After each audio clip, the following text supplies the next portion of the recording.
Sau một tháng thực tập tại đất xanh miền Bắc, team marketing đã học được gì? Hãy theo chân mình ngoảnh nhanh một vòng nhé! Chào các bạn, mình có một câu hỏi để phỏng vấn các bạn. Các bạn có thể giới thiệu một chút về bản thân mình được không? Mình là Khuê. Còn mình là Chi, chúng mình đang thực tập trong phòng marketing Tại đất xanh Hải Phòng. Mình có một câu hỏi cho các bạn. Các bạn học được gì sau một tháng thực tập tại đất xanh Hải Phòng? Ngày nào cũng được học kênh mới, thỏa sức sáng tạo, học được những cách viết content thu hút và hiểu hơn về khách hàng trong lĩnh vực bất động sản. Ban đầu thì mình thấy hơi bỡ ngỡ, nhưng mà sau một tuần thì mình đã quen việc.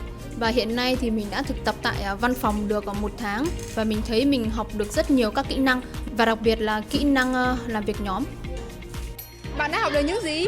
Mình thì hiểu rõ hơn về quy trình truyền thông của một công ty lớn và cách làm việc chuyên nghiệp. Mình thì mình biết thiết kế banner và poster sao cho bắt mắt và đúng thông điệp của dự án.